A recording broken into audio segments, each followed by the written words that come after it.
როგორც ცნობილია, ქართული ამბანი ძალიან გამართული ამბანია, ამ თვალსაზრისით ვერცერთი სხვა ამბანი ვერ შეიძლება, რაკი თანამიმდევრობის მიხედვით ასო ნიშნებს აქვთ რიგითი სათვალები და ანბანური სათვალები.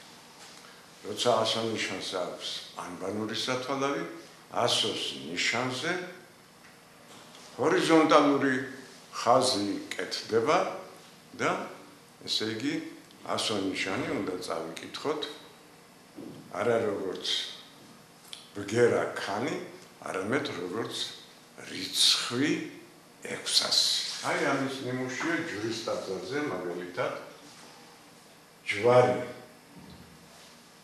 ახლა ეს ქვაზეა და ისეთი წითური ქვა. ანუ რაშია საქმე, რომ განასხვაონ ბგერა რიცხვისაგან, ხელნაწერებში ასო ნიშანი თუ დაიწერა სინგურით, ანუ წითელი მელნით, მაშინ იგი რიცხვია. მაგრამ კიდე რომ უფრო მეტად იქნას დაზუსტებული, იგი მას ჰორიზონტალური ხაზი ასო ნიშანს თავზე ჰორიზონტალური ხაზი უკეთდება, ან ჯდება უჯრედში, ესე იგი, აი ეს მთლიანად ქარაგმა, ესე იგი, ჰორიზონტალური ხაზი, ან ქარაგმა მთლიანად. მთლიან ქარაგმას აგრეთვე, ესე იგი, ეს, რა თქმა უნდა, ჯვრის ტაძარზე, ეს ყველაფერი ჯვრის ტაძარზეა, ეს ჯვრის ტაძრის გეგმა, მისის ამ ტაძრის გეგმა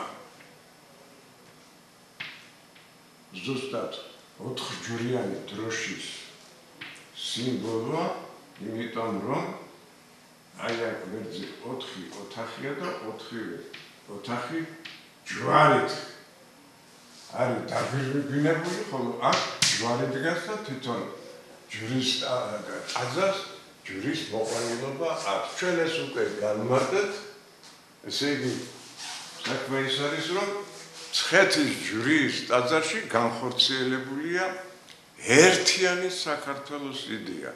მცხეთა ეს საქართველოს სატახტო ქალაქია, მცხეთას ამშვენებს ჯვრის ტაძარი და ჯვრის ტაძარი თავისი არქიტექტურული გეგმარებით არის ჯვარი და მას ახლავს 4 ოთახი, ეს ერთიანი ის არის და ამდენად თვითონ ჯვრის ტაძარი ღაღადებს საქართველოს ერთიანობის სიმბოლო.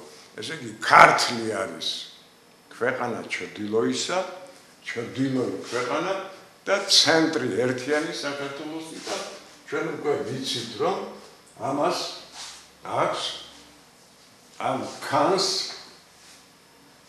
ანუ ამ ახლა ჯვარი დგას და აი ეს ჯვრის ტაძარი, რომ ჯვრის ფორმის არის, ეს იმას ნიშნავს, რომ მთლიანად ჯვრის ტაძარი იკითხება, როგორც ქრისტეს ჯვრისა და ქრისტე ღმრთის ქვეყანა ყოვლისა ქართლისა 4 კუთხით ჯვარი სწერია.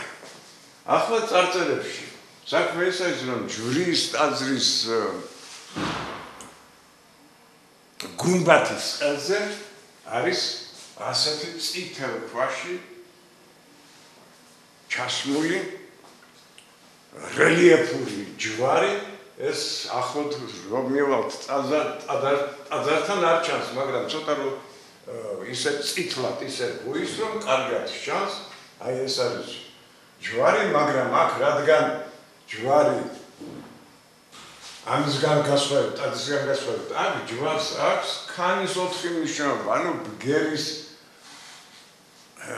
მნიშვნელობით იკითხება ჯვარი, მაგრამ აქ კი უკვე რიცხვის მნიშვნელობით იკითხება, ხოლო ამისი რიცხვითი მნიშვნელობა არის 600 და 300. რატო? იმიტომ რომ თანამიმდევრულად 1-დან 24-მდე ქანის რიცხვითი მნიშვნელობა არის 24, უკაცრავად 300 და ანბანური სათვალებით ქანის რიცხვითი მნიშვნელობა არის 600.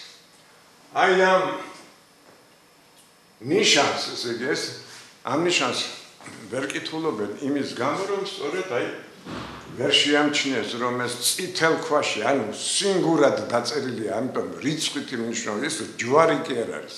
ის არის რიცხვი 600 და რიცხვი 300. იმიტომ, როდესაც ის თლიან ესე იგი უჯრედშია მოთავსებული, მას ორი წაკითხვა აქვს. სინგურით არის შესრულებული, ესე იგი რიცხვია და რაკი თლიანად ჩასმულია ქარაგმაში, ამიტომ მისი რიცხვით მნიშვნელობა არის 600 და 300. აი ეს არის სპეციფიკა ჩვენი წარწერებისა, იმის გამო რომ ეს უნდა ამიტომ აი აქ ამის ქვემოთ სწორედ აი ამ სინგურით შესრულებულ ჯვრის ანუ რიცხვის 600-ის ქვემოთ არის სტეფანოს პატრიკიოსის წარწერა, რომელიც ასე იკითხება: ჯვარო მაცხოვრისაო სტეფანოს ქართლისა პატრიკიოსი შეიწყალია.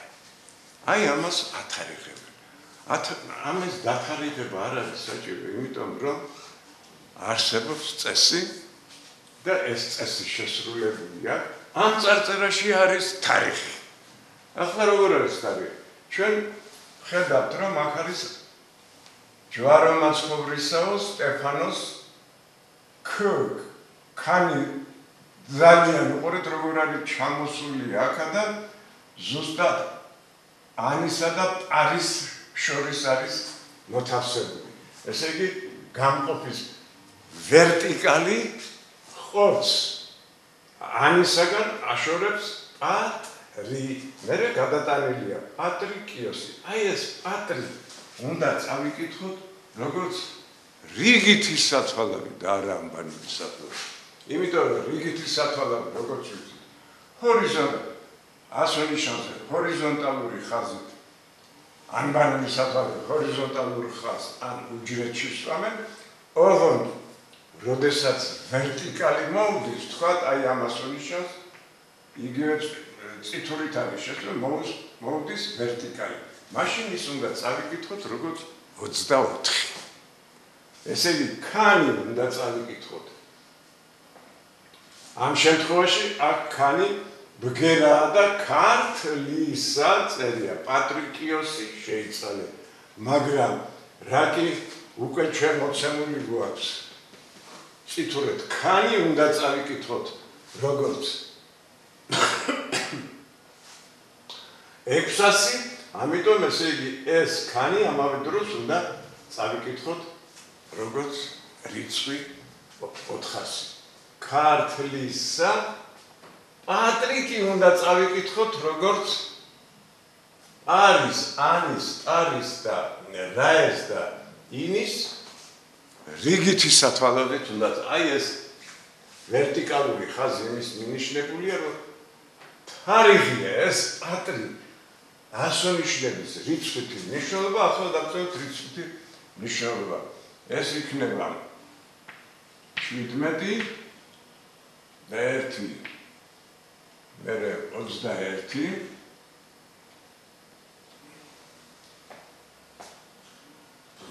მერე 19 და 10. ახლა შევაჯამოთ რამდენია? 7 და 1 8 18 და ერთს ვინახავთ 2 4 5 6 68. ანუ თქვენ წარმოვიდგინეთ, ეს იკითხება როგორც 600 და ეს პატრი უკვე იკითხება როგორც 68. ეს არის თარიღები ქრისტიანული. 600 არის ტაძრის ეს წარწერა შესრულდა ქრისტეს შობის 600 წელს. ქრისტეს შობიდან 600 წელი. ახლა საქმე ის არის, რომ 600 წელი აღემატება 522 წლიან ციკლს 68 წლით. საქმეზე ქრისტეს შობიდან 522 წლიდან იწყება ქრისტეს შობის ახალი 522 წლიანი ციკლი და ესე იგი 522 წელს უნდა მივუმატოთ 68 და ეს იქნება 10, ეს იქნება 9 და 1, 10 და 6.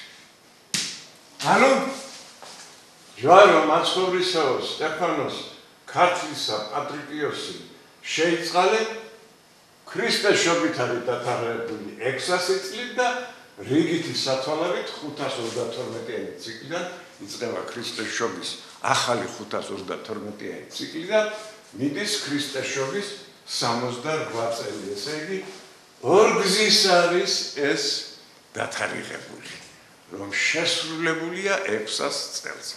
მაგრამ აქ გვაქვს ჩვენ კიდევ რაოდენობრივი სათვალავი, ესეც მიორგია. რაოდენობრივი სათვალავი არის ასონიშნების სათვალავი, თქვათ სტრიქონების სათვალავი 1, 2, 3, 4, 5, 6. ეს ნიშნავს როგორ აკეთებენ, არ ამთავრებენ, ეს პირველი წელი დაიწყო, გაგრძელდა მეორე წელი, მერე გაგრძელდა მესამე წელი, მეოთხე წელი, მეხუთე წელი და მეექვსე წელი. ეს იმას ნიშნავს, სტეფანოს ქართლისა პატრიკიოსი ჯვრის ტაძარს აშენებს 6 წელიწადს.